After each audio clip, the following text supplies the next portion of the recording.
ابتزاز سيدة أعمال خليجية بنشر صور عارية لها ومقاطع جنسية على مواقع التواصل الاجتماعي. تفاصيل الحكاية بتقول إن الأجهزة المختصة قررت إحالة شاب يبلغ من العمر 25 سنة للمحاكمة الجنائية في اتهامه بمحاولة ابتزاز سيدة أعمال خليجية بنشر صور ليها وهي عارية ومقاطع جنسية مخلة بالشرف ليها على عدد من مواقع التواصل الاجتماعي. بداية الحكاية إن كان في علاقة صداقة بين الشاب المصري وسيدة أعمال خليجية، وكان في بينهم صداقة تطورت علاقة الصداقة دي لعلاقة حب وغرام.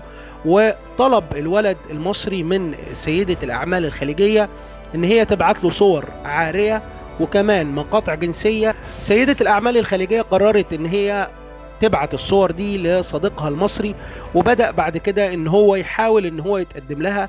وبالفعل لما راح يتقدم لها، والد سيدة الأعمال الخليجية رفض فكرة الجواز والارتباط بسبب الفرق الاجتماعي اللي بينهم. هي عندها ثروة كبيرة وهو لسه شاب بيكون نفسه. الولد المصري قرر ان هو يبتزها وطلب منها مبالغ مالية علشان خاطر ما ينشرلهاش الصور الفاضحة والعارية ليها على مواقع التواصل الاجتماعي. سيدة الأعمال الخليجية قررت ان هي تقفل الاكونت بتاعها، لكن الولد المصري عرف ان هو يوصل لاختها وبدأ يراسلها وطلب منها مبلغ 20,000 جنيه. اخت المجني عليها طلبت منه تخفيض المبلغ، وصل المبلغ ل10,000 جنيه.